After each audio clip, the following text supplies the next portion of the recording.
تاجیکان آینه تاریخی ملت تاجیکستان با استقبال 35 سالگی استقلالیت دولتی کارزاری همه روزه با زبان‌های گوناگون دنیا برنامه‌های تاجیکستان با تشبس‌های بین‌المللی در سیارت دولت دوشنبه خونه امید و فتح و نصرت فروغ صبح دانایی کتاب مقامات امنیت باید بیش از هر وقت دیگر هوشیار باشند. سیر و سیاحت برای صنعتی و کشاورزی و علم فروغ معرفت راهنمای ما تاجیکستان آزاد و صاحب اختیار.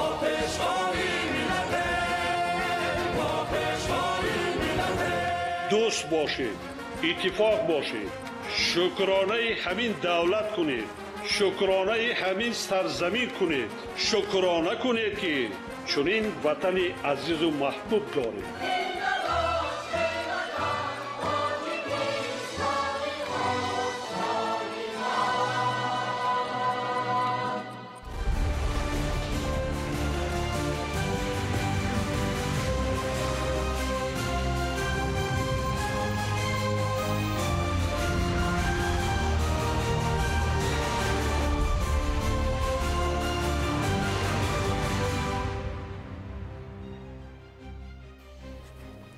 ассалому алайкум бинандагони гиромӣ. нашри муфассали барномаи иттилоотии ахбор аз телевизиони тоҷикистон мустақиман манзури шумо мегардонем.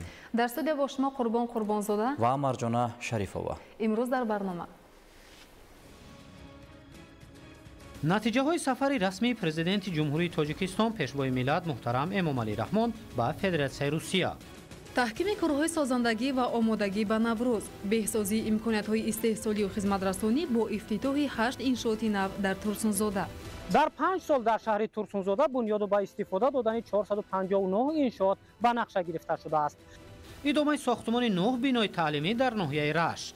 барои пурра фароҳам овардани шароити таҳсил бинои сиёшиёна барои 680 нафар хонанда бунёд намояд.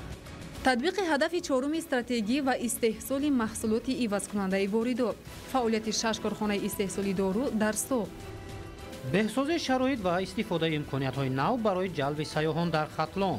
сол то сол зиёд гардидани ташрифи меҳмонону сайёҳони дохиливу хориҷӣ ба шаҳру ноҳияҳои минтақаи Кӯлоби вилояти Хатлон аз меҳмоннавозии сатҳи баланди сокинони ин минтақа башорат медиҳад.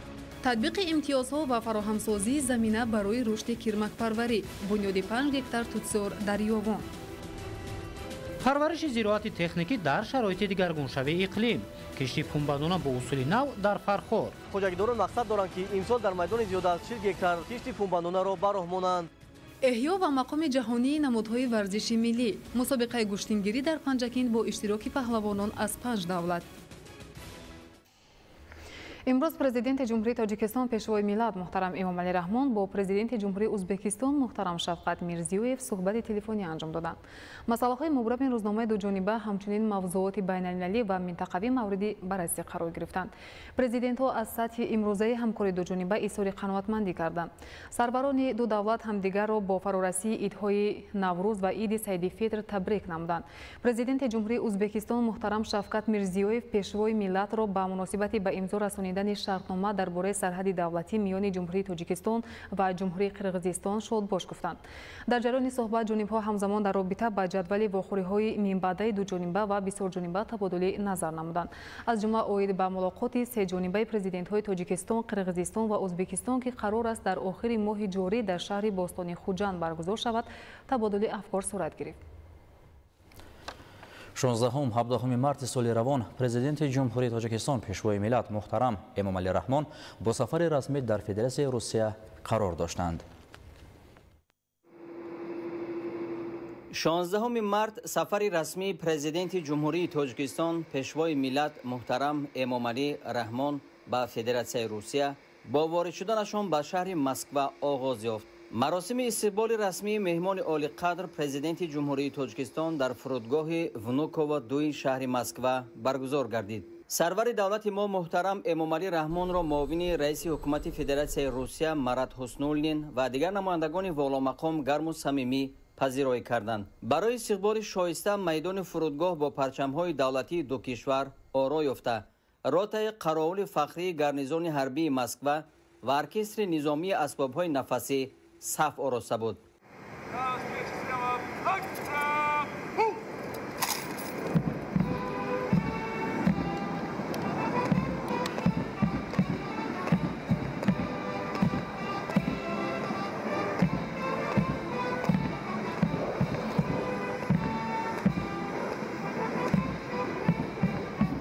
почетный караул от войск Московского территориального гарнизона в честь вашего прибытия в столицу Российской Федерации, города-героя Москву, построен начальник почетного караула капитан Звонков.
ҳабдаҳуми март сафари расмии президенти ҷумҳурии тоҷикистон пешвои миллат муҳтарам эмомалӣ раҳмон ба федератсияи русия бо гузоштани гулчанбар бар пояи оромгоҳи сарбози номаълум оғоз гардид.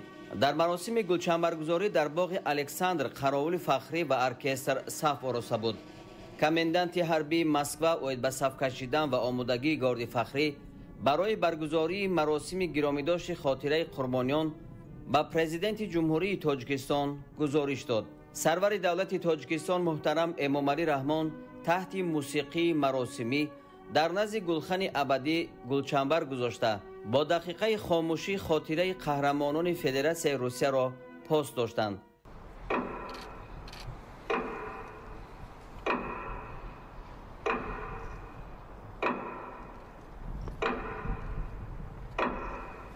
сипас баъд аз садоҳои бонг ва дақиқаи хомӯшӣ суруди миллии ҷумҳурии Тоҷикистон иҷро гардид.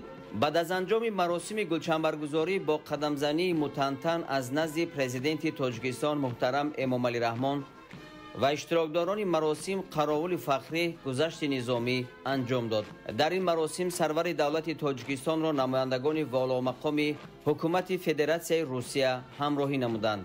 баррасии масоили ҳамкории Тоҷикистону Русия дар мулоқоти хосаи сарони давлатҳо муҳтарам Эмомалӣ Раҳмон ва муҳтарам Владимир Путин оғоз гардида дар вохӯрии васеъ бо иштироки ҳайатҳои расмии ду кишвар идома ёфт. масъалаҳои калидии муносибатҳои ду кишвар ва мавзӯъҳои мубрами минтақавию байналмилалӣ ба таври муфассал муҳокима гардиданд. Уважаемый Эмомали Шарипович, рад вас приветствовать в Москве. И прежде чем начнем беседу, хотел бы вас поздравить, да, и всех таджикистанцев с наступающим праздником Навруз 21 марта, по-моему. Хочу пожелать вам и всем нашим друзьям в Таджикистане всего самого доброго, каждой семье. 2 марта у вас прошли выборы, и партия, которую вы возглавляете, одержала убедительную победу. Еще раз подтверждает, что народ Таджикистана вас поддерживает. Мы очень надеемся на то, что и ваш курс на добрососедские, дружеские отношения стратегического партнерства между Таджикистаном и Россией тоже находит поддержку у граждан республики. Надеюсь, я уверен, что мы продолжим совместно работать именно в таком ключе. Мы ждем вас в Москве 9 мая. Мы с вами договаривались об этом, вы наше приглашение приняли. 9 мая на участие в мероприятиях торжественных по случаю 80-летия победы в Великой Отечественной войне. Россия является одним из ключевых и важнейших торгово-экономических партнеров Таджикистана. Наши отношения развиваются. В прошлом году товарооборот увеличился еще на 7 с лишним %, достиг $1,5 миллиарда. Объем капиталовложений тоже примерно такой же, чуть побольше, даже 1,6 миллиарда.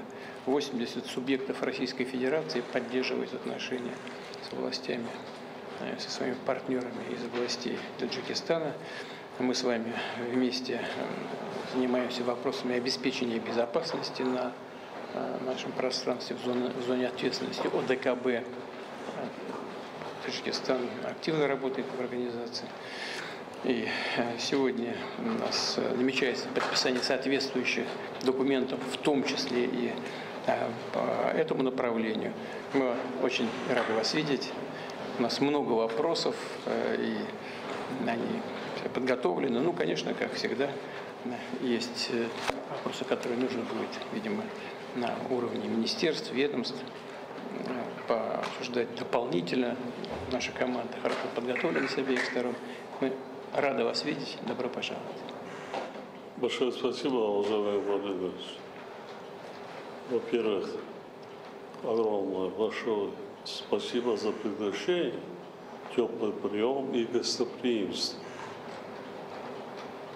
Таджикистан и Россия – давние стратегические партнеры и союзники. Отрадно, что наши отношения развиваются по нарастающей. Активно продвигается межгосударственный диалог. Россия – ведущий торгово-экономический партнер Таджикистана. Успешно развиваются культурно-гуманитарные связи. Особое место занимает, двусторонней повестки занимает вопросы безопасности. Готов обсудить сегодня с вами состояние и перспективы наших взаимоотношений, а также международные и региональные вопросы. Еще раз я хотел бы выразить вам искреннюю благодарность за теплый прием и гостеприимство. Спасибо. сарвари давлат муҳтарам эмомалӣ раҳмон аз рушди хуби муколамаи сиёсӣ дар ҳамаи сатҳҳо изҳори қаноатмандӣ намуданд. рушди бо суръати ҳамкории тиҷоративу иқтисодӣ дар солҳои охир таъкид гардид. аз ҷумла масоили густариши ҳамкорӣ дар бахшҳои саноат, энергетика ва кишоварзӣ баррасӣ шуд. ба масъалаҳои рушди робитаҳои гуманитарӣ, ҳамкорӣ дар соҳаҳои фарҳанг ва маориф таваҷҷӯҳи хоса зоҳир гардид. гуфта шуд, ки дар шаҳру ноҳияҳои гуногуни Тоҷикистон 71 муассисаи таълимӣ бо забони русӣ, аз ҷумла онҳое ки соли 2022 аз ҷониби сарони давлатҳо ифтитоҳ ёфта буданд, ҳамчунин 190 мактаби омехта фаъолият доранд. дар ин зимн ҳамкорӣ дар таъмини ин муассисаҳои таълимӣ бо китобу маводи таълимӣ ва адабиёт бо забони русӣ аз масъалаҳои матраҳ боқӣ мемонад. зикр шуд, ки дар Тоҷикистон 3 филиали муассисаҳои бонуфузи олии таълимии Русия фаъолият дошта, зиёда аз 28 000 шаҳрвандони Тоҷикистон дар донишгоҳу донишгаҳҳои Русия таълим мегиранд. ҷонибҳо ба мувофиқа расиданд, ки моҳи июни ҳамин сол дар Федератсияи Русия рӯзҳои фарҳанги Тоҷикистон баргузор карда мешаванд. таъкид гардид, ки дар ҳар ду кишвар барои мукаммалсозии ҳамкории байниминтақавӣ, аз ҷумла баргузории як қатор чорабиниҳои гуногун сатҳ дар ин самт талош хоҳанд кард. ба ҳамкории байнипарлумонии ду кишвар баҳои баланд дода шуда, ҷонибҳо барои идомаи босамари он дар оянда изҳори ҳавасмандӣ намуданд. таҳкими ҳамкорӣ дар соҳаи амният ва тақвияти ҳамоҳангӣ дар фаъолияти муштараки хадамоти махсус ва мақомоти ҳифзи ҳуқуқ дар мубориза бар зидди таҳдиду хатарҳои амниятӣ аз масъалаҳои муҳими музокирот буд. ҳамкории судманд дар доираи созмонҳои минтақавӣ ва байналмилалӣ низ дар маркази таваҷҷӯҳи сарони ду давлат қарор дошт. 17 март дар доираи сафари расмии президенти ҷумҳурии Тоҷикистон пешвои миллат муҳтарам Эмомалӣ Раҳмон дар Федератсияи Русия дар толори қасри Кремл маросими маҷозии оғози сохтмони ду иншооти муҳими иҷтимоӣ ва гуманитарӣ дар ҷумҳурии Тоҷикистон баргузор гардид.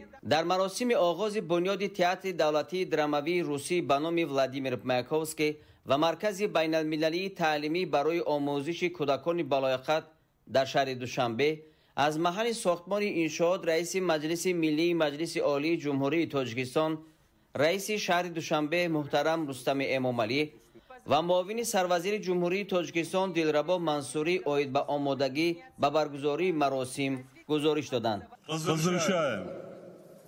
Хочу поблагодарить всех коллег за проделанную работу и, разумеется, всего доброго, успехов разрешаю.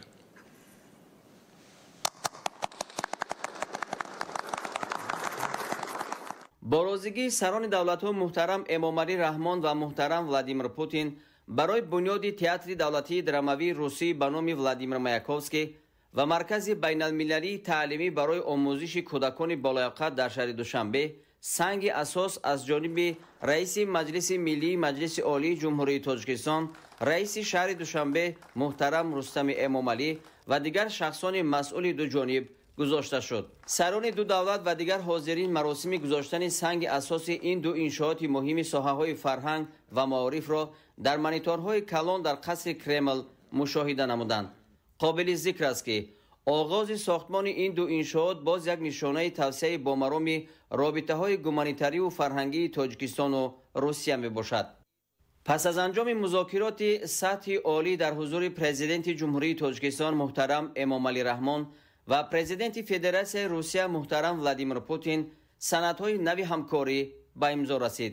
созишнома миёни ҳукумати ҷумҳурии Тоҷикистон ва ҳукумати Федератсияи Русия оид ба ҳамкорӣ дар барқарорсозии заминҳои ҷумҳурии Тоҷикистон, ки дар натиҷаи истихроҷи уран ва коркарди маъданҳои кӯҳӣ зарар диданд. созишнома миёни Вазорати саноат ва технологияҳои нави ҷумҳурии Тоҷикистон ва Вазорати саноат ва савдои Федератсияи Русия оид ба ҳамкорӣ дар соҳаи саноат. созишнома байни ҳукумати ҷумҳурии Тоҷикистон ва ҳукумати Федератсияи Русия дар бораи таъсиси парки саноатӣ дар ҳудуди ҷумҳурии Тоҷикистон. барномаи шарикии стратегӣ миёни Вазорати мудофиаи ҷумҳурии Тоҷикистон ва Вазорати мудофиаи Федератсияи Русия дар соҳаи ҳарбӣ барои солҳои 2026-2030 ва нақшаи амалии он барои солҳои 2026-2028.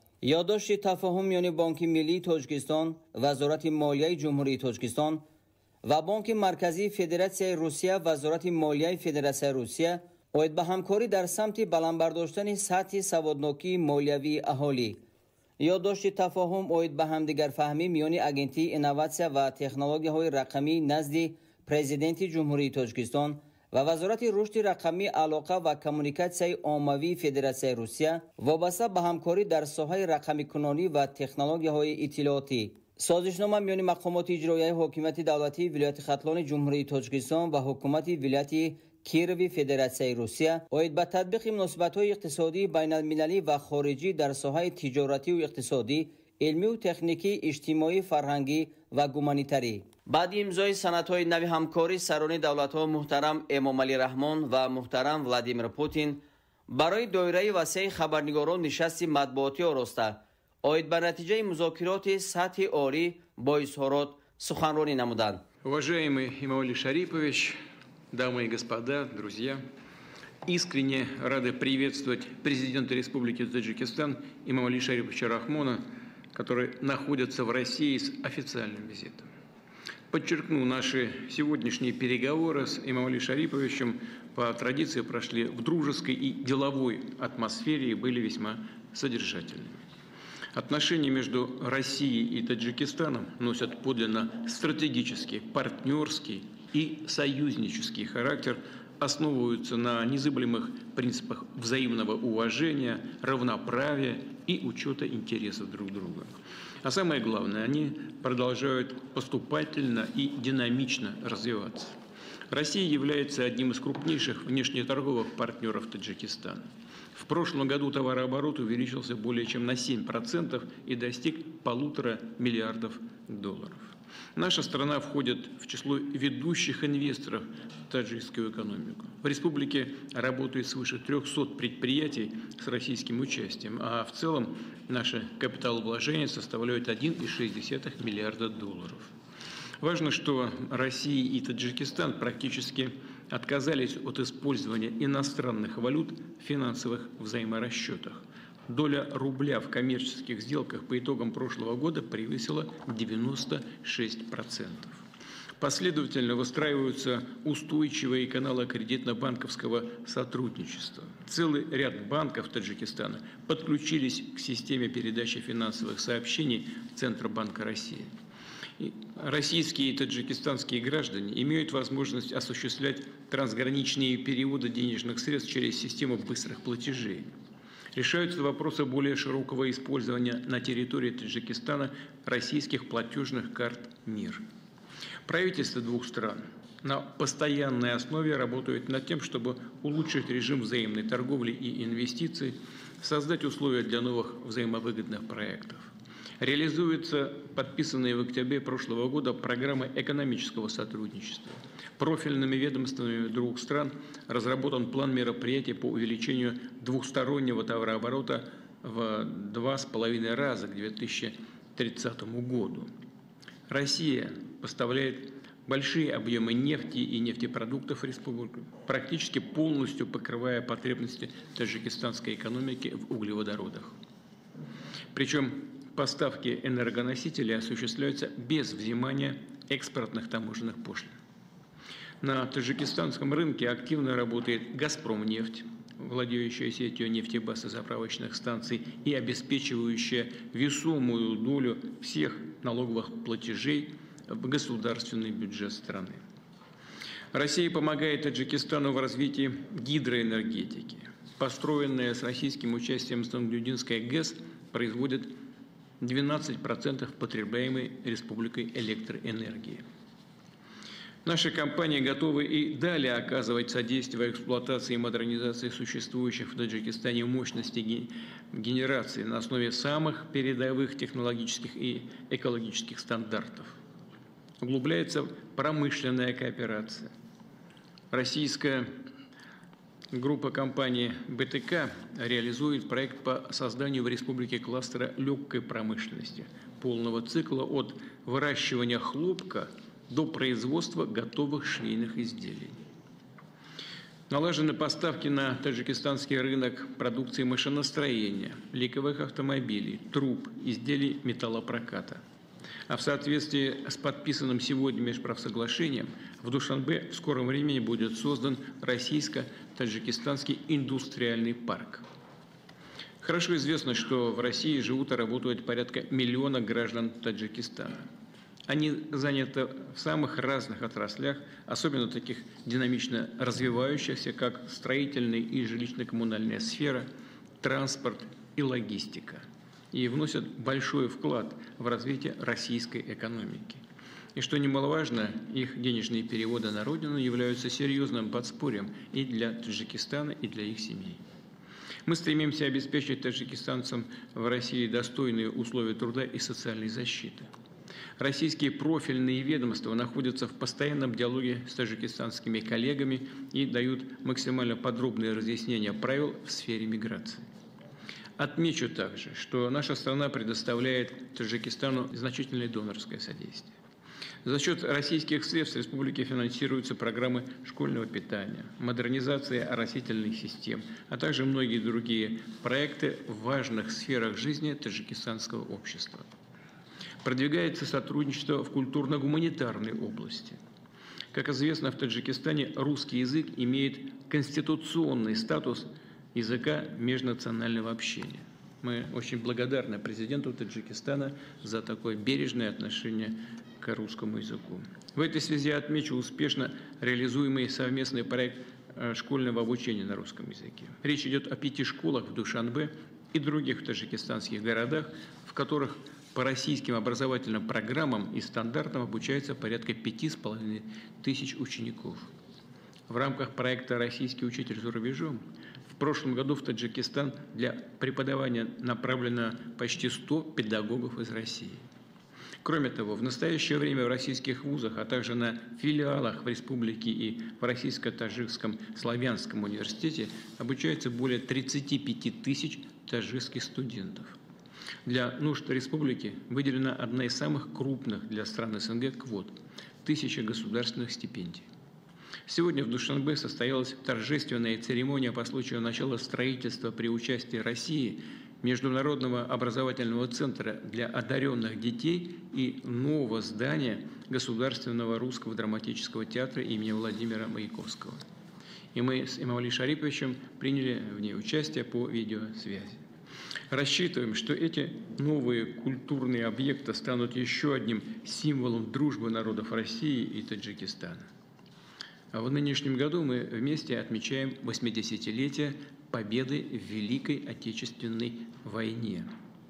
Это действительно общая победа, и мы хорошо понимаем, какой ценой она досталась.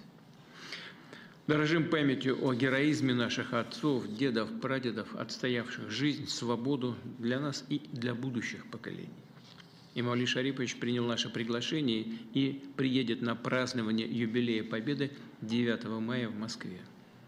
Также, согласно имеющейся договоренности, расчет вооруженных сил республики будет участвовать в торжественном параде на Красной площади.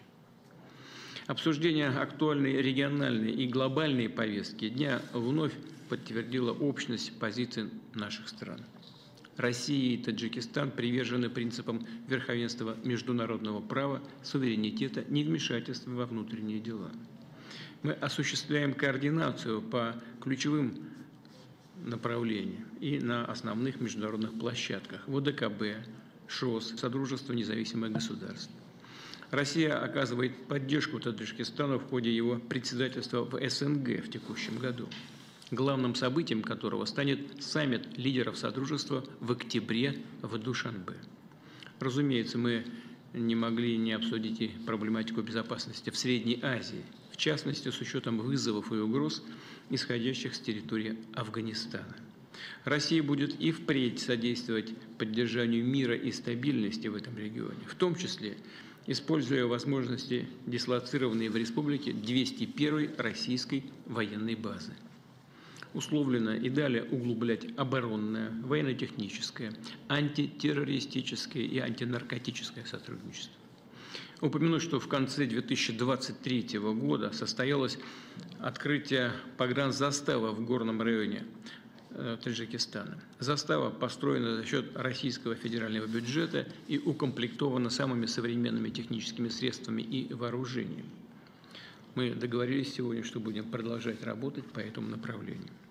В заключение хотел бы подчеркнуть, что состоявшиеся у нас переговоры, обмен мнениями, подписанные документы, несомненно, будут способствовать дальнейшему укреплению российско-таджикистанского партнерства, послужат улучшению благосостояния и процветания народов наших двух стран. Большое спасибо за внимание. Благодарю вас, уважаемый Владимир Владимирович, уважаемые представители средств массовой информации. Прежде всего, хотел бы выразить искреннюю признательность президенту Российской Федерации, уважаемому Владимиру Владимировичу Путину, за приглашение посетить с визитом Российскую Федерацию. В ходе переговоров, как уже отметил уважаемый Владимир Владимирович, мы подробно рассмотрели ключевые вопросы отношений двух стран, а также актуальные региональные и международные проблемы. С удовлетворением подчеркнули хорошую динамику политического диалога на всех уровнях. Отметили, что положительный импульс в последние годы получило торгово-экономическое сотрудничество. Наблюдается поступательный рост товарооборота. За прошлый год его объем увеличился почти на 16% и составил порядка $2 миллиардов. Договорились о подготовке межправительственного плана мероприятий до 2030 года на увеличение объемов взаимной торговли. Мы будем поддерживать деятельность в Таджикистане компаний с российским капиталом, которых на сегодня насчитывается порядка 400. Достигнуты договоренности об активизации совместной работы в области промышленной кооперации, подчеркнули положительную динамику сотрудничества в текстильной отрасли. Как перспективные направления сотрудничества мы отметили агропромышленный комплекс. В этом контексте мы предложили российской стороне активизировать шаги по созданию в Таджикистане предприятий по переработке аграрной продукции, в частности овощей и фруктов, хлопка сердца, кожи и шерсти. Была подчеркнута готовность таджикской стороны к расширению экспорта на рынке России экологически чистой аграрной продукции. Сегодня мы договорились о реализации совместно с Росатомом второго этапа проекта по рекультивации урановых хвостохранилищ на севере Таджикистана. Считаем целесообразным проработать вопрос проведения экспертами двух стран экспедиций для изучения состояния наших ледников. Сегодня под воздействием последствий изменения климата наблюдается тревожная тенденция ускоренного таяния ледников Таджикистана, которые являются источником формирования до 60% водных ресурсов Центральной Азии. В ходе переговоров мы уделили соответствующее внимание вопросам сотрудничества в сфере энергетики. На переговорах мы с уважаемым Владимиром Владимировичем дали высокую оценку достигнутому уровню сотрудничества в гуманитарной сфере. В режиме видеоконференции дали старт строительству русского драмтеатра имени Маяковского и Центра для одаренных детей в столице Таджикистана. Мы договорились, что в июне этого года в России пройдут Дни культуры Таджикистана. Сегодня мы предметно обсудили сотрудничество в области трудовой миграции. Будет активизирована межведомственная работа в этой сфере. Усилия будут направлены на содержательное наполнение межрегионального сотрудничества. В настоящее время порядка 80 регионов России поддерживают торгово-экономические и культурно-гуманитарные связи с Таджикистаном. На переговорах дали высокую оценку межправительственному взаимодействию. Сегодня мы подробно обсудили сотрудничество в области обеспечения безопасности между спецслужбами и правоохранительными органами наших стран.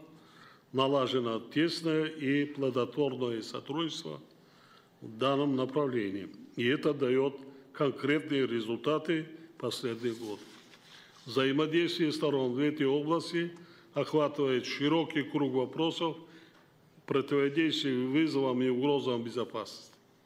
Это, в частности, терроризм, экстремизм, проявление радикализма, трансграничного организованная преступность, включая киберпреступность и незаконный оборот наркотиков. Мы дали высокую оценку двустороннему взаимодействию на многосторонних площадках, прежде всего в ООН, СНГ, ШОС и ОДКБ. Признательны российской стороне за постоянную поддержку наших глобальных инициатив по воде и климату. Хотел бы подчеркнуть, что мы удовлетворены результатами переговоров. Таджикистан будет и далее стремиться к реализации в полной мере большого потенциала таджикско-российских отношений, союзничества и стратегического партнерства. В завершение вновь хотел бы поблагодарить уважаемого Владимира Владимировича Путина и всех российских друзей за теплый прием и гостеприимство. Спасибо за внимание.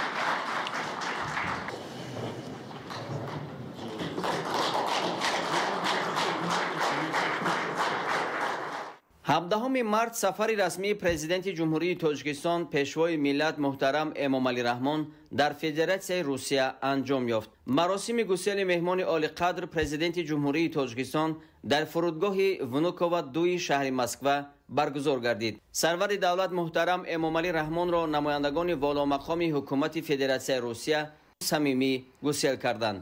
майдони фурудгоҳ бо парчамҳои давлатии ду кишвар оро ёфта, ротаи қаровули фахрии гарнизони ҳарбии москва ва оркестри низомии асбобҳои нафасӣ саф оростанд. баъди гузориши фармондеҳи ротаи қаровули фахрӣ ба меҳмони олиқадр дар ҳамин ҷо сурудҳои миллии ду давлат навохта шуд. маросими гусел бо гузаштани президенти ҷумҳурии тоҷикистон муҳтарам эмомалӣ раҳмон аз назди ротаи фахрӣ ва эҳтиром ба парчами давлатии русия ба поён расид.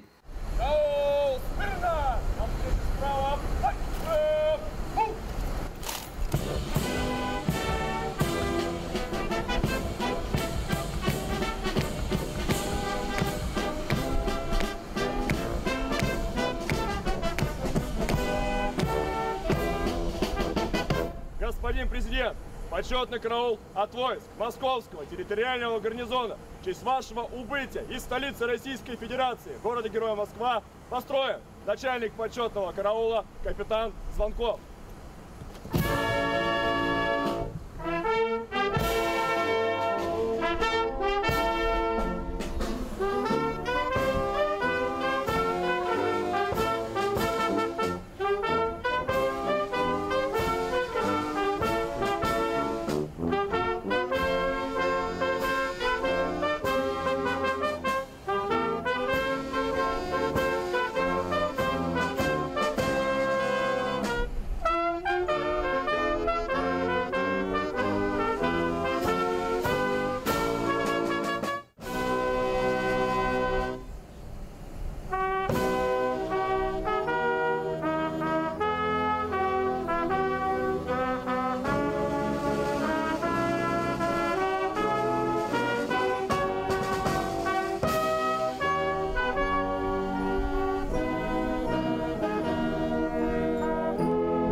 18 март президенти ҷумҳурии тоҷикистон пешвои миллат муҳтарам Эмомалӣ Раҳмон кадрҳои ба вазифаҳои роҳбарӣ дар мақомоти гуногуни ҳокимияти давлатӣ таъиншударо барои суҳбат ба ҳузур пазируфтанд. Бо фармонҳои президенти ҷумҳурии тоҷикистон ва қарорҳои ҳукумати кишвар дар ҳайати роҳбарии вазорати маориф ва илм, вазорати нақлиёт, кумитаи забон ва истилоҳот, кумитаи кор бо занон ва оила, агентии ҳифзи мероси таърихиву фарҳангӣ, хадамоти иҷро, саридораи ҳифзи сирри давлатӣ, агентии ҳифзи иҷтимоии аҳолӣ, вазорати тандурустӣ ва ҳифзи иҷтимоии аҳолӣ ва чанде аз муассисаҳои таҳсилоти олӣ ва муассисаҳои илмӣ тадқиқотӣ Академияи миллии илмҳои Тоҷикистон тағйироти кадрӣ анҷом дода шуд. Аз ҷумла кадрҳое ки ба синни нафақа расиданд, аз вазифа озод ва мутахассисони ҷавону варзида ба вазифаҳои роҳбарӣ таъин шуданд. Сарвари давлат муҳтарам Эмомалӣ Раҳмон зимни суҳбат аз ҷумла таваҷҷӯҳи ҳозиринро ба масоили баландбардоштани сифати таълиму тарбияи насли наврас, ба талаботи замон мутобиқ ва самарабахш намудани тадқиқоти илмӣ, тақвияти ҳамоҳангӣ миёни илму истеҳсолот, беҳтар намудани сифати корҳо дар соҳаҳои тандурустӣ, ҳифзи иҷтимоии аҳолӣ, фарҳанг, кор бо занон ва оила, ба стандартҳои ҷаҳонӣ мутобиқ намудани зербино ва хизматрасониҳо дар соҳаи нақлиёт ва дигар мавзӯъҳои ҳалталаб ҷалб намуда, ба кадрҳои ба вазифаҳои масъули роҳбарӣ таъиншуда супоришҳои мушаххас доданд. Таъкид гардид ки ҳар як хизматчии давлатӣ бояд бо ҳисси баланди масъулиятшиносӣ ва содиқонаю софдилона бо қалби поку ниятҳои накӯ вазифаҳои хизматии худро иҷро намуда, ҳамзамон мудом дар тарбияи кадрҳои ҷавон ҳамаҷониба саҳмгузор бошанд. Ҳамчунин ба омӯзиши амиқи забонҳои хориҷӣ ва аз худ намудану ба манфиати кор васеъ истифода намудани технологияҳои муосири иттилоотӣ таваҷҷӯҳи зиёд зоҳир карда шуд. фармони президенти ҷумҳурии тоҷикистон дар бораи озод намудани судяҳо. мутобиқи моддаи 69 конститутсияи ҷумҳурии тоҷикистон фармон медиҳам. додоматзода Фахриддин бо сабаби расидан ба синни ниҳоии дар вазифаи судя будан аз вазифаи судяи суди шаҳри Ҳисор озод карда шавад. аҳрорзода Шӯҳрат Асло бо сабаби ба кори дигар гузаштан аз вазифаи раиси суди ноҳияи шаҳристони вилояти Суғд озод карда шавад. президенти ҷумҳурии тоҷикистон Эмомалӣ Раҳмон. қарори ҳукумати ҷумҳурии тоҷикистон дар бораи аз вазифаи муовини вазири нақлиёти ҷумҳурии тоҷикистон озод намудани Неъматзода. ҳукумати ҷумҳурии тоҷикистон қарор мекунад Неъматзода Фаррух Неъмат бо сабаби ба кори дигар гузаштан аз вазифаи муовини вазири нақлиёти ҷумҳурии тоҷикистон озод карда шавад. раиси ҳукумати ҷумҳурии тоҷикистон Эмомалӣ Раҳмон. қарори ҳукумати ҷумҳурии тоҷикистон дар бораи аз вазифаи ректори муассисаи давлатии таълимии донишгоҳи давлатии ҳуқуқ, бизнес ва сиёсати Тоҷикистон дар шаҳри Хуҷанд озод намудани Ҳошимзода. ҳукумати ҷумҳурии тоҷикистон қарор мекунад Ҳошимзода Ҳомид Ҳасан бо сабаби ба кори дигар гузаштан аз вазифаи ректори муассисаи давлатии таълимии донишгоҳи давлатии ҳуқуқ, бизнес ва сиёсати Тоҷикистон дар шаҳри Хуҷанд озод карда шавад. раиси ҳукумати ҷумҳурии тоҷикистон Эмомалӣ Раҳмон.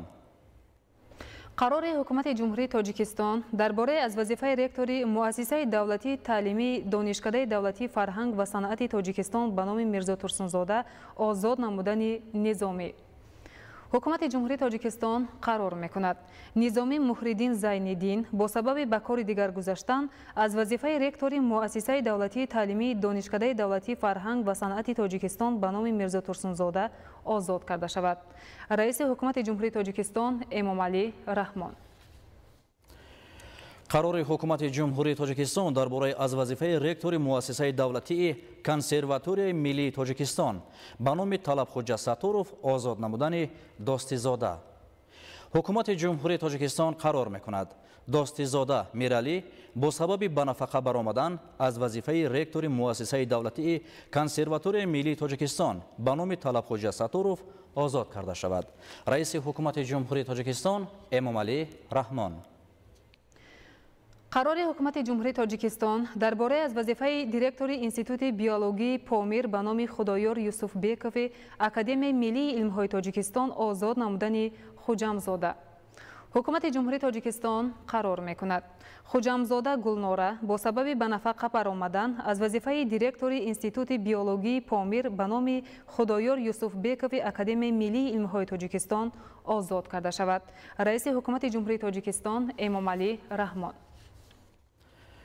қарори ҳукумати ҷумҳурии тоҷикистон дар бораи аз вазифаи директори институти геология сохтмони ба заминҷунбӣ тобовар ва сейсмологияи академияи миллии илмҳои тоҷикистон озод намудани Аминзода.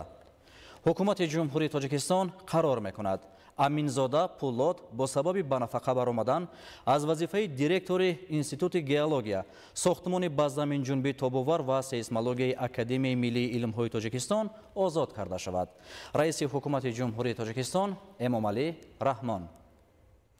қарори ҳукумати ҷумҳурии тоҷикистон дар бораи аз вазифаи директори институти иқтисодиёт ва демографияи академияи миллии илмҳои тоҷикистон озод намудани Шариф Раҳимзода. ҳукумати ҷумҳурии тоҷикистон қарор мекунад Шариф Раҳимзода бо сабаби ба нафақа баромадан аз вазифаи директори институти иқтисодиёт ва демографияи академияи миллии илмҳои тоҷикистон озод карда шавад. раиси ҳукумати ҷумҳурии тоҷикистон Эмомалӣ Раҳмон. қарори ҳукумати ҷумҳурии тоҷикистон дар бораи аз вазифаи директори агентии давлатии ҳифзи иҷтимоии аҳолии вазорати тандурустӣ ва ҳифзи иҷтимоии аҳолии ҷумҳурии тоҷикистон озод намудани Холзода. ҳукумати ҷумҳурии тоҷикистон қарор мекунад Холзода Абдулҳаким Қувват бо сабаби ба кори дигар гузаштан аз вазифаи директори агентии давлатии ҳифзи иҷтимоии аҳолии вазорати тандурустӣ ва ҳифзи иҷтимоии аҳолии ҷумҳурии тоҷикистон озод карда шавад.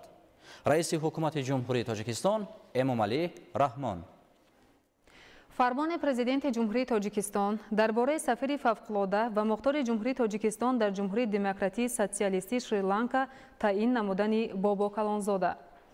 мутобиқи моддаи 69 Конститутсияи ҷумҳурии тоҷикистон фармон медиҳам сафири фавқулода ва мухтори ҷумҳурии тоҷикистон дар ҷумҳурии Ҳиндустон Бобо Калонзода Луқмон ҳамзамон сафири фавқулода ва мухтори ҷумҳурии тоҷикистон дар ҷумҳурии демократии социалистии Шри-Ланка таъин карда шавад. президенти ҷумҳурии тоҷикистон Эмомалӣ Раҳмон. фармони президенти ҷумҳурии тоҷикистон дар бораи сафири фавқулода ва мухтори ҷумҳурии тоҷикистон дар ҷумҳурии Сингапур таъин намудани Бобо Калонзода. мутобиқи моддаи 69 Конститутсияи ҷумҳурии тоҷикистон фармон медиҳам сафири фавқулода ва мухтори ҷумҳурии тоҷикистон дар ҷумҳурии Ҳиндустон Бобо Калонзода Луқмон ҳамзамон сафири фавқулода ва мухтори ҷумҳурии тоҷикистон дар ҷумҳурии Сингапур таъин карда шавад. президенти ҷумҳурии тоҷикистон Эмомалӣ Раҳмон. фармони президенти ҷумҳурии тоҷикистон дар бораи сафари фавқулода ва мухтори ҷумҳурии тоҷикистон дар шоҳигарии Марокаш таъин намудани Мирзозода. мутобиқи моддаи 69 Конститутсияи ҷумҳурии тоҷикистон фармон медиҳам сафири фавқулода ва мухтори ҷумҳурии тоҷикистон дар ҷумҳурии Мисри Араб Мирзозода Парвиз Муродалӣ ҳамзамон сафири фавқулода ва мухтори ҷумҳурии тоҷикистон дар шоҳигарии Марокаш таъин карда шавад. президенти ҷумҳурии тоҷикистон Эмомалӣ Раҳмон. қарори ҳукумати ҷумҳурии тоҷикистон дар бораи муовини якуми вазири нақлиёти ҷумҳурии тоҷикистон таъин намудани Неъматзода. ҳукумати ҷумҳурии тоҷикистон қарор мекунад Неъматзода Фаррух Неъмат муовини якуми вазири нақлиёти ҷумҳурии тоҷикистон таъин карда шавад. раиси ҳукумати ҷумҳурии тоҷикистон Эмомалӣ Раҳмон. қарори ҳукумати ҷумҳурии тоҷикистон дар бораи муовини якуми вазири маориф ва илми ҷумҳурии тоҷикистон таъин намудани Ҳошимзода. ҳукумати ҷумҳурии тоҷикистон қарор мекунад Ҳошимзода Ҳомид Ҳасан муовини якуми вазири маориф ва илми ҷумҳурии тоҷикистон таъин карда шавад. раиси ҳукумати ҷумҳурии тоҷикистон Эмомалӣ Раҳмон. қарори ҳукумати ҷумҳурии тоҷикистон дар бораи муовини вазири маориф ва илми ҷумҳурии тоҷикистон таъин намудани Музаффарзода. ҳукумати ҷумҳурии тоҷикистон қарор мекунад Музаффарзода Бадриддин Сангалӣ муовини вазири маориф ва илми ҷумҳурии тоҷикистон таъин карда шавад. раиси ҳукумати ҷумҳурии тоҷикистон Эмомалӣ Раҳмон. қарори ҳукумати ҷумҳурии тоҷикистон дар бораи муовини якуми раиси кумитаи кор бо занон ва оилаи назди ҳукумати ҷумҳурии тоҷикистон таъин намудани Набизода. ҳукумати ҷумҳурии тоҷикистон қарор мекунад Набизода Мадина Раҳмат муовини якуми раиси кумитаи кор бо занон ва оилаи назди ҳукумати ҷумҳурии тоҷикистон таъин карда шавад. раиси ҳукумати ҷумҳурии тоҷикистон Эмомалӣ Раҳмон. қарори ҳукумати ҷумҳурии тоҷикистон дар бораи муовини раиси кумитаи кор бо занон ва оилаи назди ҳукумати ҷумҳурии тоҷикистон таъин намудани Одиназода. حکومت جمهوری تاجیکستان قرار میکند آدینه‌زاده چمنورا رستم معاون رئیس کمیته کار با زنان و عائله نزد حکومت جمهوری تاجیکستان تعیین کرده شود. رئیس حکومت جمهوری تاجیکستان امامعلی رحمان. قرار حکومت جمهوری تاجیکستان درباره رکتور مؤسسه دولتی تعلیمی دانشکده دولتی فرهنگ و صنعت تاجیکستان به نام میرزا ترسونزاده تعیین نمودن نظرزاده. حکومت جمهوری تاجیکستان قرار میکند نظرزاده محمود میرزا رکتور مؤسسه دولتی تعلیمی دانشکده دولتی فرهنگ و صنعت تاجیکستان به نام میرزا ترسونزاده تعیین کرده شود. رئیس حکومت جمهوری تاجیکستان امامعلی رحمان. قرار حکومت جمهوری تاجیکستان درباره رکتور مؤسسه دولتی کنسرواتور ملی تاجیکستان به نام طلبخوجا ساتوروف تعیین نمودن دولتزاده. حکومت جمهوری تاجیکستان قرار میکند دولتزاده بهادر دولت رکتور مؤسسه دولتی کنسرواتور ملی تاجیکستان به نام طلبخوجا ساتوروف تعیین کرده شود. رئیس حکومت جمهوری تاجیکستان امامعلی رحمان.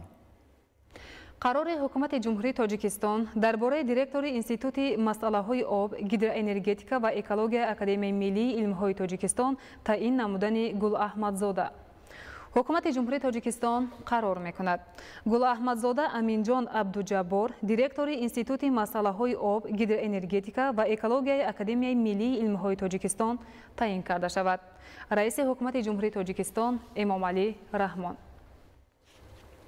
قرار حکومت جمهوری تاجیکستان درباره دیرکتور انستیتوت اقتصادیات و دموگرافیای اکادمی ملی علم‌های تاجیکستان تعیین نمودن بابازاده. حکومت جمهوری تاجیکستان قرار میکند بابازاده کامل عالمجان دیرکتور انستیتوت اقتصادیات و دموگرافیای اکادمی ملی علم‌های تاجیکستان تعیین کرده شود. رئیس حکومت جمهوری تاجیکستان امامعلی رحمان. قرار حکومت جمهوری تاجیکستان درباره دیرکتور انستیتوت گئولوژیا، ساختمان به زمین‌جنبی تاب‌آور و سیسمولوژی اکادمی ملی علم‌های تاجیکستان تعیین نمودن سفرعلیزاده.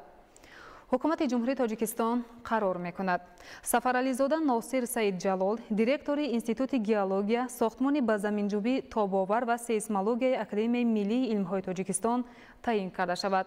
رئیس حکومت جمهوری تاجیکستان امامعلی رحمان.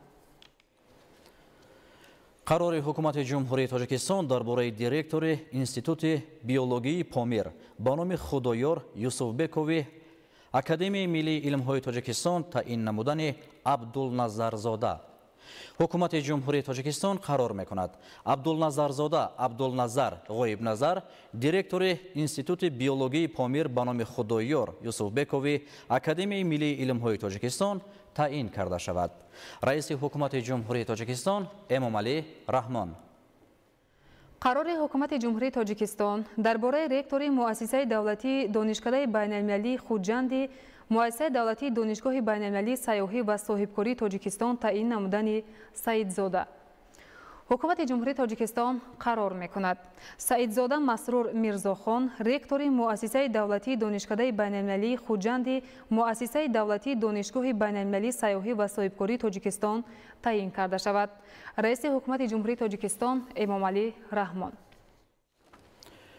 قرار حکومت جمهوری تاجیکستان درباره دیرکتور اگنتی دولتی حفظ اجتماعی اهالی وزارت تندرستی و حفظ اجتماعی اهالی جمهوری تاجیکستان تعیین نمودن سفرزاده. حکومت جمهوری تاجیکستان قرار میکند سفرزاده عبدالله مومن دیرکتور اگنتی دولتی حفظ اجتماعی اهالی وزارت تندرستی و حفظ اجتماعی اهالی جمهوری تاجیکستان تعیین کرده شود. رئیس حکومت جمهوری تاجیکستان امامعلی رحمان. قرار حکومت جمهوری تاجیکستان درباره معاون رئیس کمیته زبان و اصطلاحات نزد حکومت جمهوری تاجیکستان تعیین نمودن براتزاده. حکومت جمهوری تاجیکستان قرار میکند براتزاده فیض‌الدین کمال‌الدین معاون رئیس کمیته زبان و اصطلاحات نزد حکومت جمهوری تاجیکستان تعیین کرده شود. رئیس حکومت جمهوری تاجیکستان امامعلی رحمان. قرار حکومت جمهوری تاجیکستان درباره معاون دیرکتور اگنتی حفظ میراث تاریخی و فرهنگی نزد حکومت جمهوری تاجیکستان تعیین نمودن سعید نوریدین زاده. حکومت جمهوری تاجیکستان قرار میکند سعید نوریدین زاده اهلیدین سعید نوریدین معاون دیرکتور اگنتی حفظ میراث تاریخی و فرهنگی نزد حکومت جمهوری تاجیکستان تعیین کرده شود. رئیس حکومت جمهوری تاجیکستان امامعلی رحمان. قرار حکومت جمهوری تاجیکستان درباره معاون سردار خدمات اجرایی نزد حکومت جمهوری تاجیکستان تعیین نمودن جبارزاده.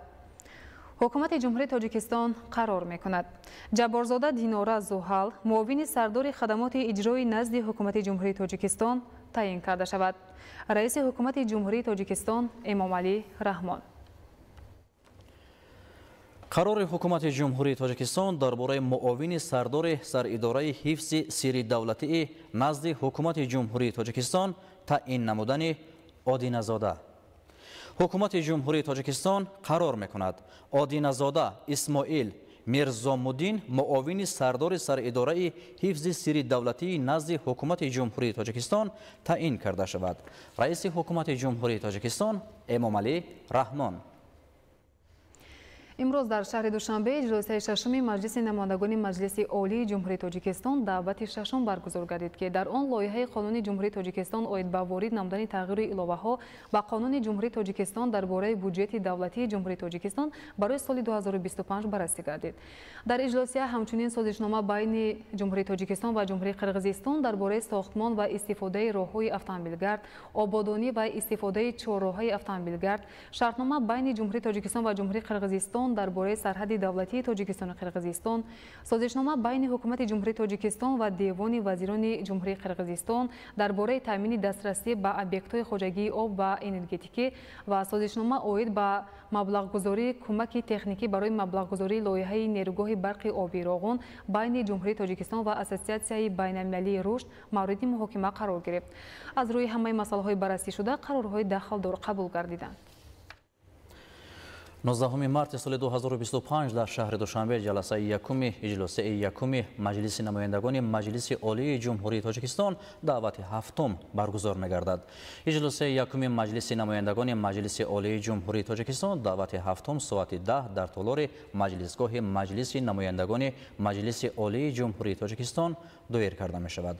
یادآور می‌شویم که 6 مارت سال روان فرمان پرزیدنت جمهوری اجلاس یکم مجلس نمایندگان مجلس عالی جمهوری تاجیکستان دعوت هفتم به امضا رسید. سال هفتم است که در تاجیکستان آزمون جمهوری فروغ صبح دانایی کتاب است برگزار می‌گردد. در این زمینه امروز در شهر دوشنبه جلسه یکم هیئت کمیسیه آزمون دایر شد. قمرالدین بیردیев و خال محمد دولتов گزارش می‌دهند.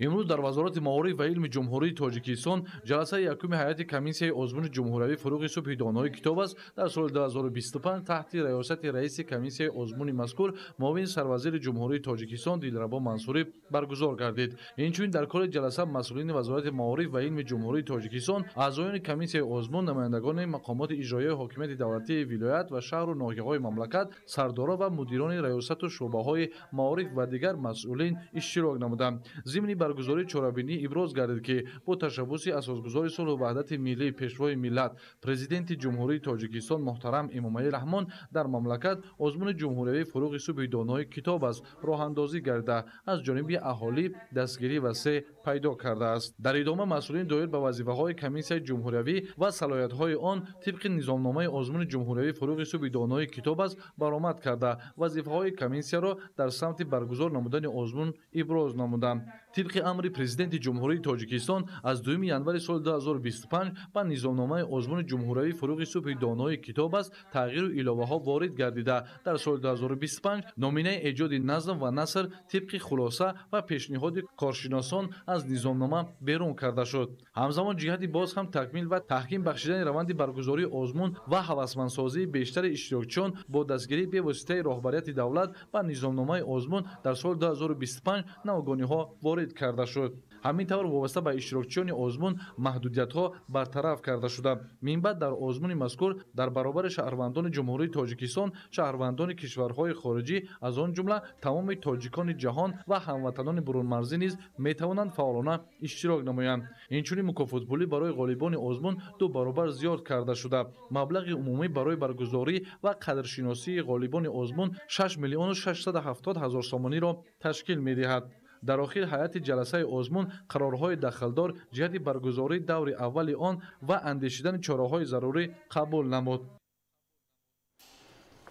имрӯз дар вазорати мудофиаи ҷумҳурии тоҷикистон ҷаласа доир шуд ки дар он масъалаҳои вобаста ба амнияти давлат ва баландбардоштани қудрати дифоии мамлакат мавриди баррасӣ қарор гирифт. гузориш дар ин хусус. جلسه کاری طبق دستور پرزیدنت جمهوری تاجیکستان سرفرمانده عالی قوه‌های مسلح محترم امامعلی رحمان دایر به تطبیق نقشه چاره‌بینی‌های اساسی عملیاتی استراتژی قوه‌های مسلح و ساختارهای مدافع حدودی جمهوری تاجیکستان تحت راهبری کاتب شورای امنیت جمهوری یوسف رحمان برگزار گردیده. در آن راهبران وزارت اداره‌های داخلدار کشور، ساختارهای نظامی و مقامات حفظ حقوق مملکت اشتراک نمودند. در جلسه مسائل وابسته به آمادگی ساختارهای داخلدار به مدافع دولت، تحکیم هماهنگی ساختارهای قدرتی، مقامات حفظ حقوق و وزارت اداره‌های مربوطه کشور در سمت تشکیل جمع آمد مدافع حدودی، مشغولیت‌های آمادگی سفربری، تأمین آنها با واسطه‌های مادی تکنیکی و دیگر مسئله‌هایی که بهر باز هم بلند برداشتن اقتدار مدافعی دولت مساعدت می‌نماید مورد محاکمه و بررسی همه‌جانبه قرار گرفت. در این ردیف قید کرده شد که پیشوای ملت پرزیدنت جمهوری تاجیکستان محترم امامعلی رحمان دائما در حل همه مسئله‌های امنیتی دقت اولین درجه ظاهر نموده، فعالیت و برد و باخت ساختارهای نظامی و مقامات حفظ حقوق مملکت را تحت نظارت پیوسته خود قرار دادند. زیرا افزای پرتضاد جهان معاصر، ظهور عملهای نامطلوب و وضعیت نهایت مرکب و زود تغییر یابنده حربی سیاسی یک قطار کشورهای سیاره تقاضا می نماید که راهبران وزارت اداره‌های داخلدار کشور تطبیق عملی نقشه چاره‌بینی‌های پیشبینی شده امنیتی را با درک مسئولیت بلند و اراده قوی اجرا نمایند. در دانشگاه دولتی دنقره تحت عنوان همسایگی نیک هدف پیشوای ملت همایش دایر گردید. در چاره‌بینی آموزگاران و دانشجویان و عالمان محققان رشته سیاستشناسی اشتراک داشتند. گفته شد که تشبس و پیشنهاد نوبتی که سرور دولت در سمیت آینده ارائه نمودند بهر صلح و آسایشتگی تنها دولت یا ملت خویش نه، بلکه حل مشکلات جهانی معاصر امروزی نیک و فردای آباد و زیبای نسل بشر است. تشبس مذکور از جانب خود سرور دولت محترم امامعلی رحمان تطبیق گردید. سنه 13 مارس سال جاری در نتیجه سفر دولتی پیشوای ملت به جمهوری قرقیزستان شرطنامه میان جمهوری تاجیکستان و جمهوری قرقیزستان درباره سرحدی دولتی به امضا رسید. ذکر گردید که جمهوری تاجیکستان دوام سالهای صاحب استقلالی تحت راهبری پیشوای ملت پرزیدنت جمهوری تاجیکستان محترم امامعلی رحمان در همه ساحه‌های خواجگی خلق مملکت به نتیجه‌های نظررس نائل گردیده در عرصه جهانی مقام شایسته را کسب نموده چون کشوری در حال رشد و تشبسکار اعتراف شده است. سال سیوم است که در دایره لایحه ساختمان راه اتومبیلگرد دوشنبه کلما قطعه قلعه خم ونج درآمدگاه ناحیه روشن ساختمان ادامه دارد. تا این مدت در حدود ناحیه دروازه ونج زیاده از 50% کارهای منفرش‌کنی قبط یکم راه انجام یافته است. تفصیلات در گزارش نوبتی. درآمدگاه نقب ماشینگذاری رقم 1 در ساختمان راه اتومبیلگرد دوشنبه کلما ونج سرحد ناحیه روشن در قطعه قلعه خنبی ناحیه درواز جایگیر است و 3388 متر درازی دارد. زحمت و تلاش‌های شبانه روزی مسئولان و راهسازان نتیجه ها را برای رسیدن به هدف‌های نیک افزون می‌گرداند. در همین دایره 16 مارس سال 2025 پس از انجام آخرین کارهای پرمکنی و ترکشی نقب رقم 1 کشوده شد.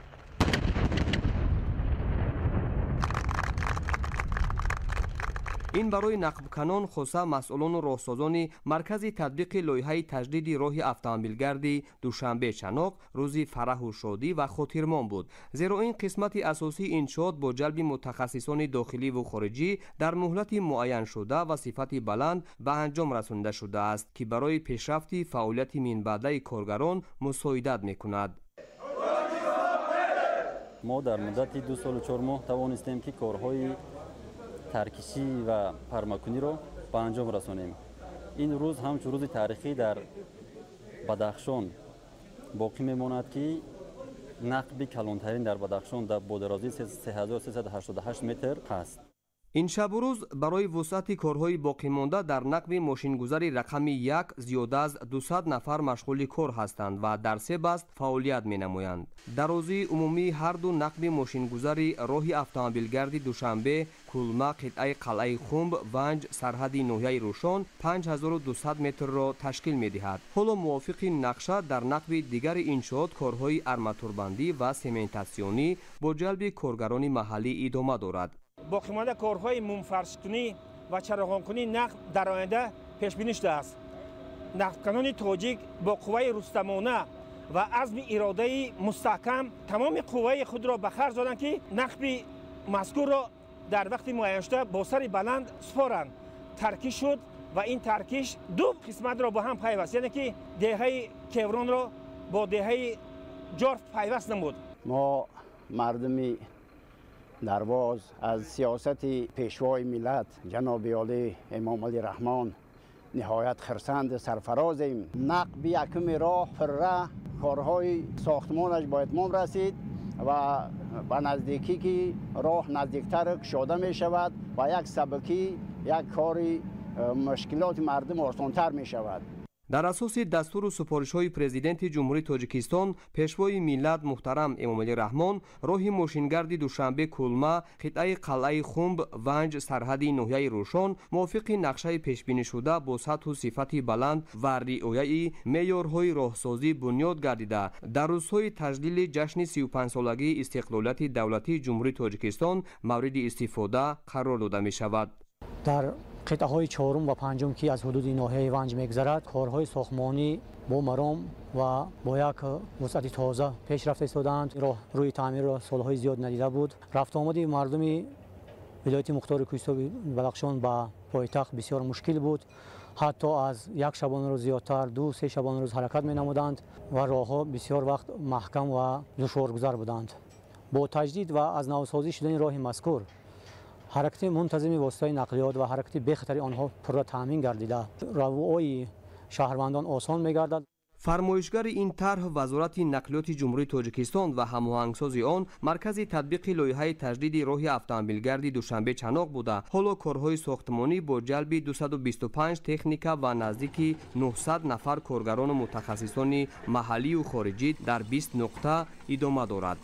من نجم‌الدین صبح‌الدین ساکن ناحیه عینی منتداری خود را به پیشوای معظم ملت می‌رسانیم که ما در راه دوردست ونج و درواز زیاده از 40 نفر به کارهای بتانگیری و ارماتوربافی مشغول می‌باشیم. برای آبادانی وطن سهم خود را می‌گذاریم. کارهای ساختمانی در انشاءات از کیلومتر 371 دهه چهارباغ ناحیه درواز تا سرحد ناحیه روشن ولایت مختار کوهستان بدخشان ادامه یافته در عموم درازی راه 109 کیلومتر را تشکیل می‌دهد. با بنیاد دو نقب 15 پل ماشینگذر و انجام دیگر تدبیرها مسافه راه به 93 کیلومتر لایحه‌ای برابر گردیده در نتیجه 16 کیلومتر راه کوتاه می‌شود. مطابق لایحه در قطعه های چهارم و پنجم ساختمان 5 عدد پل های ماشینگذار به نقشه گرفته شده است. عین زمان ما در کیلومتر 64500 و 64600 لایحه قرار داریم. ساختمان پل مذکور در این جا آغاز شده است که درازی آن 102 متر را تشکیل می دهد و پهنایی پل مذکور 12.5 متر می باشد. راه مذکور دشوارگذر بوده از بین قطارکوه‌های درواز می‌گذرد. از روی معلومات مسئولان تا این مدت منفرش‌کنی قبط پایانی راه در ناحیه درواز با درازی 31 کیلومتر و در ناحیه ونج 19.5 کیلومتر به سامان رسانیده شده است. راهی که تا سرحد روشن ناحیه درواز را می‌پیوندد بسیار ماشین‌ها با یک اذیت مشقت زیاد به نقطه‌های معین می‌رسیدند و در برابر نتیجه کارهای ساختمانی این راه به یک راه گلستان هموار شد که حالا باشد قبط یکم اسفالت خوابانده شد و چی ماشین‌های بارکش و چی ماشین‌های مسافرکش به ممانعت و جای‌های لازم رفته می‌رسانند. ҳадафи асосии сохтмони иншооти мазкур таъмин намудани бехатарӣ ва ҳаракати мунтазами воситаҳои нақлиёт аз ҷумла ба меъёрҳои байналмилалӣ мутобиқ намудани ҳолат ва андозаҳои геометрии роҳ, инчунин сарфа намудани вақт ва сӯзишворӣ барои кашонидани молҳои ниёзи мардум дар ҳама фасли сол, таъмини ҷойҳои корӣ ва паст намудани сатҳи камбизоатӣ дар ҳудуди ҷумҳурии Тоҷикистон мебошад. имрӯзҳо дар баробари анҷоми корҳои сохтмонӣ ҳамзамон рафтуомад ва интиқоли молу маҳсулот тариқи роҳи мазкур бе ягон мушкилӣ ва дар вақтҳои муайяншуда сурат мегирад. ман сокини ноҳияи Восиқ Холу Сайҷон айни ҳол дар шоҳроҳи Ванҷ Рӯшон кор ва фаъолият карда истодаем ва дар ҷои кор ҳама шароитҳо муҳайё ҳаст. мо бо ҷои хоб, маоши хуб таъмин ҳастем. миннатдории худро ба пешвои миллат муҳтарам Эмомалӣ Раҳмон мерасонем, ки дар ватани худамон ҷойҳои корӣ зиёд шуданд ва мо шаҳрвандон омада озодона кор ва фаъолият мекунем. дар маҷмӯъ баъд аз анҷоми пурраи корҳо, меъёрҳо ва қоидаҳои сохтмонӣ ба дараҷаи сеюми техникӣ дохил мегардад. роҳ аз ду хатти ҳаракат иборат буда, паҳноии стандартии он ба 12 метр баробар мешавад. зоҳиршоҳи тағоимрод Завқибеки Абдураҳмон барои барномаи иттилоотии ахбор. дар кӯчаи хиёбонҳои шаҳри Турсунзода шинондани гулҳои баҳорӣ оғоз гардид. Сокинони шаҳр азм гирифтанд, ки ҷашни Наврӯзро бо таҳкими корҳои ободонӣ ва ифтитоҳи иншооти нав истиқбол намоянд.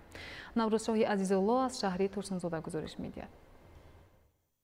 дар маҷмӯъ ин мавсим дар кӯча ва боғу гулгаштҳои шаҳри Турсунзода 100 000 гулҳои мавсимӣ шинонида мешавад. натиҷаи меҳнат дар рӯзҳои охир ба афзуншавии зебогӣ, таҷассуми Наврӯз ва болидагии рӯҳияи сокинону меҳмонони шаҳр боис шудааст. гул аз гармхона дастрас ва дар кӯчаю гулгаштҳо шинонида мешавад.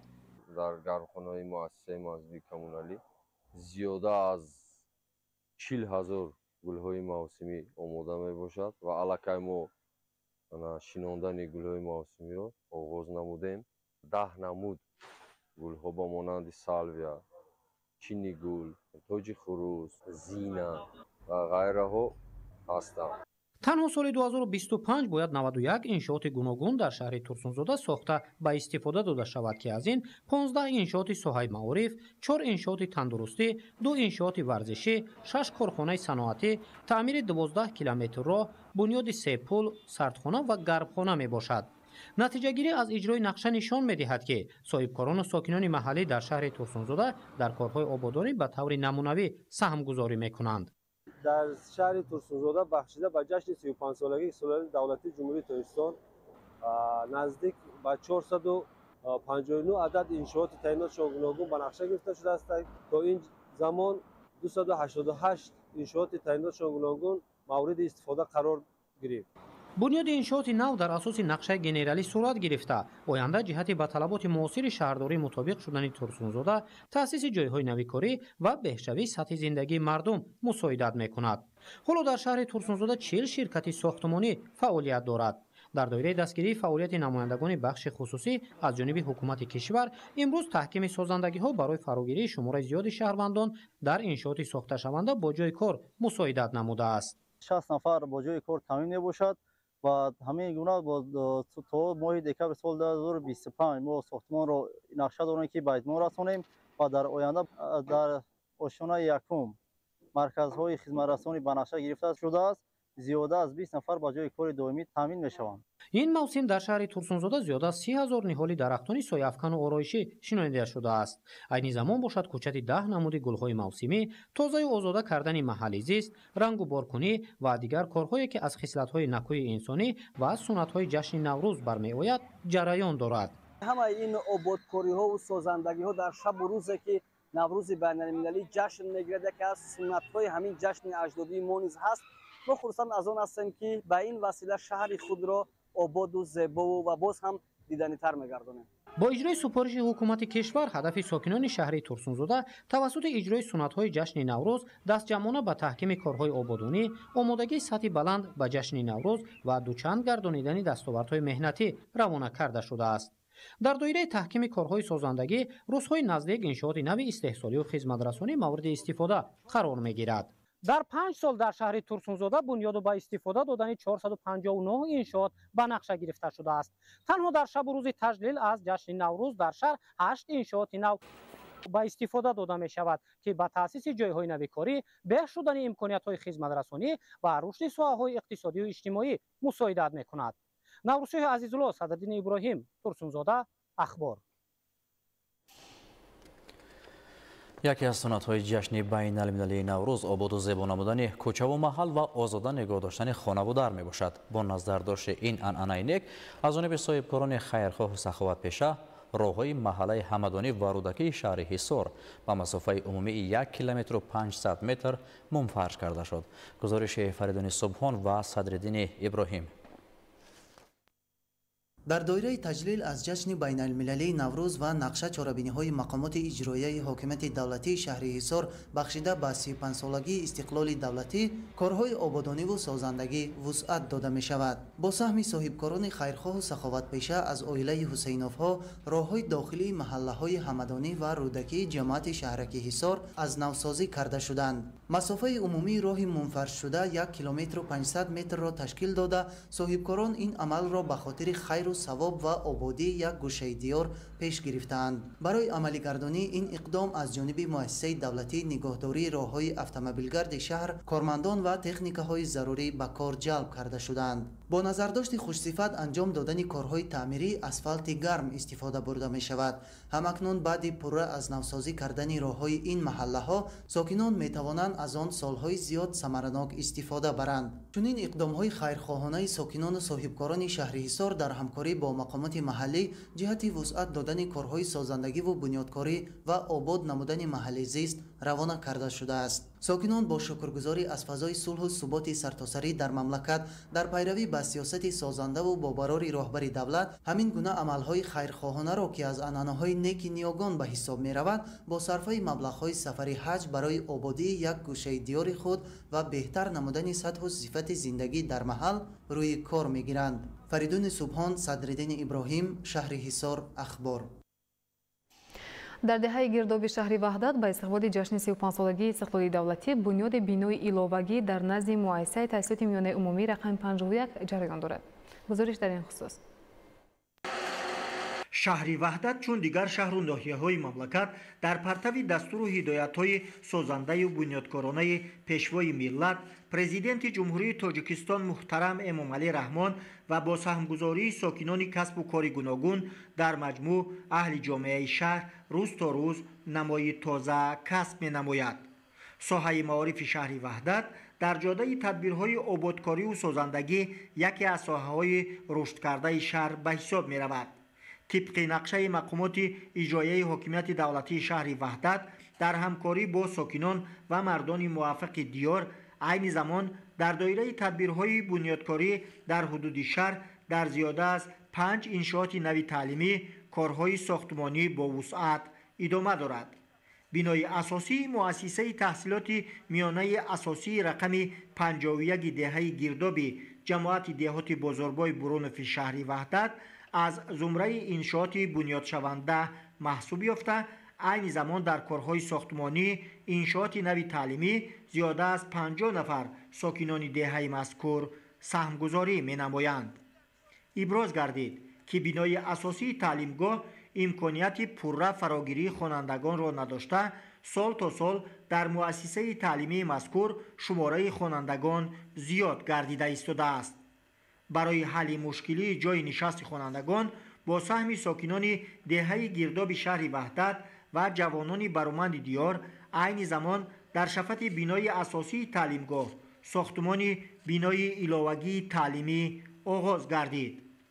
انشاءات نوی بنیاد شونده در دایره تدبیرهای بنیادکاری و سازندگی به استقبال از جشن 35 سالگی استقلالیت دولتی از جانب جوانان برومند دهه ساخته خواهد شد. بینای نوی ایلاوگی تعلیمی از روی طرد و آشیانه بوده دارای 9 صنفخانه نو بر هوا می باشد. با بنیاد و مورد استفاده قرار دادن بینای نوی ایلاوگی تعلیمی که دارای 520 جای نشست می باشد، شرایط از بر نمودن دانش آموزی نسل نورس در مؤسسه تحصیلات میانه اساسی رقم 51 دهه گرداب در آینده باز هم بهتر خواهد گشت. بناکاران با مقصدی در مهلت معین گردیده با استفاده دادن انشاءات نوی تعلیمی از امکانیت‌ها پرثمر استفاده می‌نمایند. برای ریواج دادن کارهای بنیادکاری برای بیناکاران سری وقت مسئله ساختمانی دسترس میباشد. هدف اصلی ساکنان و بیناکاران در مهلت معین گردیده و با صفت بلند ساخته موارد بهره برداری قرار دادن انشاءات نوی تعلیمی ارزیابی می‌گردد. محمد علی عبدالکریم، شهباز غلامزاده، وحدت اخبار. در ناحیه رشت به استقبال جشن 35 سالگی استقلال دولتی 39 بینای مؤسسه تعلیمی برای زیاده از 15600 جای نشست پیش بینی شده است.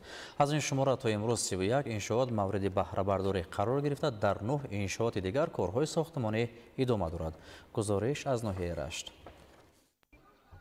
در پیام پرزیدنت جمهوری تاجیکستان محترم امامعلی رحمان درباره سمت‌های اساسی سیاست داخلی و خارجی جمهوری با حکومت مملکت، وزارت معارف و علم و رهبران مقامات اجرایی محلی حاکمیت دولتی سپارش داده شده است که با نظرداشت افزایش اهالی و زیاد گردیدن شماره کودکان و نورسان در 5 سال آینده از همه سرچشمه‌های مبلغ‌گذاری برای فراگیری 50% کودکان سنی تا مکتبی، بنیاد 800 مؤسسه تحصیلات تا مکتبی و بیش از 1000 مؤسسه تحصیلات عمومی را تامین نمایند. این است که برای عملی شدن نشاندادهای پیام در ناحیه رشت نقشه‌های مکمل و آینده‌ساز عملی شده ایستاده است که هدف اساسی آن بنیاد بناهای نوی تعلیمی و فراهم آوردن شرایط تحصیل خوانندگان را در بر می‌گیرد. تا همین دوره سال جاری به استقبال جشن 35 سالگی استقلال دولتی برای بیش از 11000 خواننده جای نشست در نزد مؤسسه‌های تعلیمی، بناهای تعلیمی و سیمخانه‌های علاوگی مورد بهره برداری قرار گرفته در انشاءات باقی مانده کارهای ساختمانی از روی نقشه جریان دارد. ساختمان بنای داشانه دهه بهارستان جماعت دهات قلعه سرخ از حساب مبلغ‌های مقامات محلی و سهم اهالی برای 640 نفر خواننده در 2 بست بنیاد شده ایستاده است. تا همین دوره کارهای ساختمان اساسی انجام یافته، با فرارسیدن فصل بهار قسمت کارهای باقی مانده پورا انجام داده شود تا مشکلات جای نشست برطرف گردد.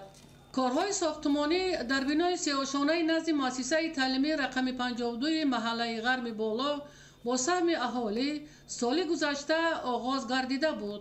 عین زمان کارهای ساختمانی در تخانه بنا جریان داشته در آینده با مورد بهره برداری قرار دادن بنای نوی تعلیمی برای 790 نفر خواننده راه حل خود را پیدا خواهد کرد. در مؤسسه تعلیمی رقم 52 790 نفر خواننده تحصیل دارد.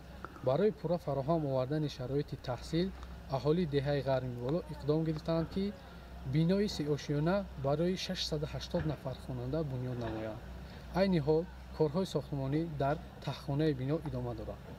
همین طریق کارهای سازندگی در دیگر انشاءات مؤسسه‌های تعلیمی ناحیه رشت ادامه داشته کارگران بهر آن جد و جهد دارند تا بناها در مهلت پیش بینی شده با صفت بلند به استفاده داده شوند که آموزگاران و خوانندگان از آنها سالهای طولانی استفاده برند.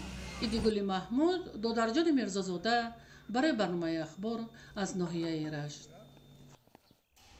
سال 2024 با مقصد تطبیق هدف 4 ملی صنعت فنونی با سرعت کشور و سالهای رشد صنعت در ولایت سوخت 2 کارخانه نوی داروسازی و استحصال مالهای طبی به استفاده داده شد.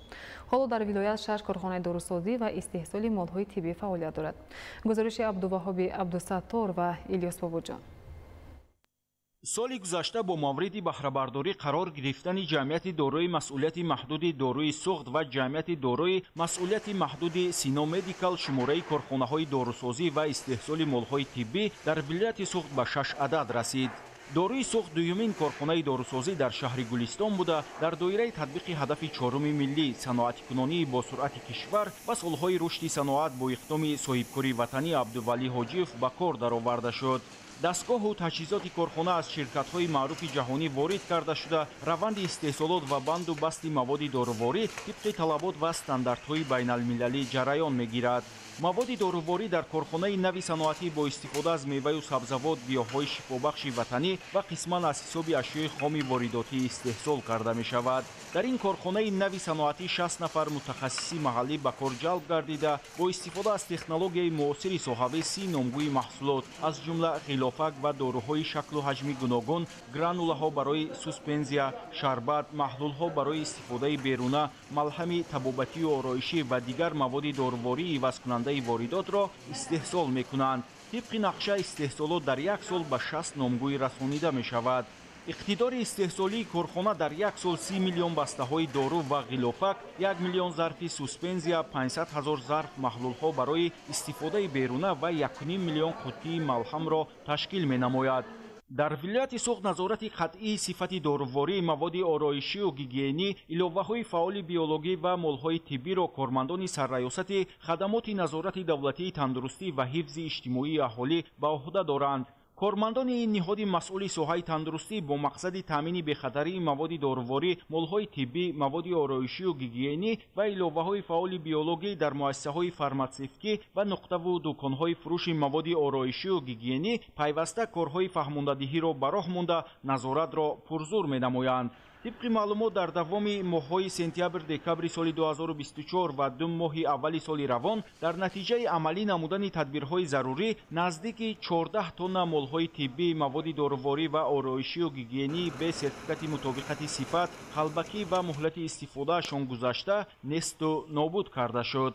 امروزها سرریاست خدمات نظارت دولتی تندرستی و حفظ اجتماعی اهالی در ولایت سوخت در همکاری با مقامات دخلدار نظارت صفت دارویی واردشونده و پیشگیری کردن واردشوی داروهای پس صفت و مهلتشان گذشته را پرزور کرده است. با تاکید متخصصان ساحه هرچند نظارت از جانب مقامات دخلدار پرزور باشد هم هر یک نفر را میباید ضمن خرید استفاده مواد دارویی، آرایشی و گیگینی و دیگر مولهای طبی جدی و احتیاطکار باشد.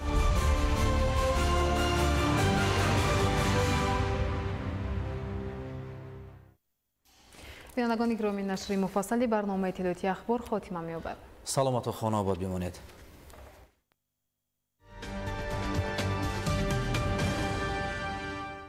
سلام بینندگان گرامی، شما را با وضع هوای مملکت برای پگاه 19 مارس سال 2025 شناس می‌نماییم. متخصصان اگنتی آب و هواشناسی مملکت اطلاع می‌دهند که در ولایت مختار کوهستان بدخشان هوای تغییرآونده به بارش پیشگویی می‌شود. حرارت هوا در غرب ولایت شبانه از 1 درجه خنک تا 4 درجه گرم، روزانه 7-9 درجه گرم می‌شود. در شرق ولایت شبانه 11-16 درجه خنک و روزانه از 4 درجه خنک تا 1 درجه گرم می‌شود. در ولایت خدلان هوای به بارش پیشگویی می شود. حرارت هوا در وادی شبانه 9-14 درجه گرم، روزانه 24-29 درجه گرم می شود. در ناحیه دامنکویی شبانه 4-9 درجه گرم، روزانه 17-22 درجه گرم می شود. در ولایت سوخت هوای به بارش پیشگویی می شود. حرارت هوا در وادی شبانه 12 درجه گرم، روزانه 19-24 درجه گرم می شود. در ناحیه کوهی شبانه 5 درجه خنک، روزانه باشد 9-14 درجه گرم می شود. در ناحیه‌های تابع جمهوری هوا تغییرآونده به بارش پیشگویی می شود. حرارت هوا در وادی شبانه 7-12 درجه گرم، روزانه 21-26 درجه گرم. در ناحیه کوهی شبانه 2-7 درجه گرم و روزانه باشد 6-8 درجه گرم می شود. در شهر دوشنبه هوای به بارش پیشگویی می شود. حرارت هوا شبانه 10-12 درجه گرم و روزانه باشد 22-24 درجه گرم می شود. بینندگان گرامی، در همه گونه وضع هوا به شما تعبیر خوش و بالیده را تمنا داریم. خیر، سلامت باشید.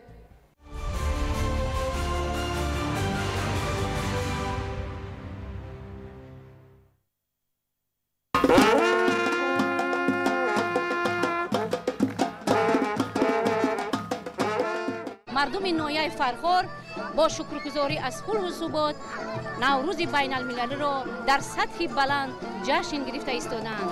تجلیل جشن نوروز بین المللی و خصوصیت‌های خاص آن در ناحیه فرخار.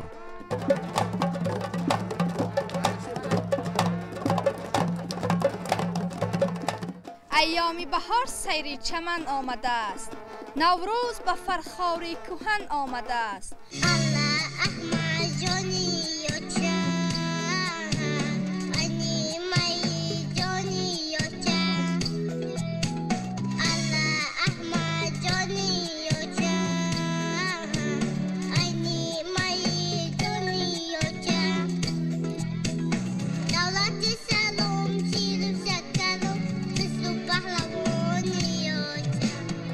ای دوست بیا باز به نوروز رسیدیم، نو قصه بپرداز به نوروز رسیدیم.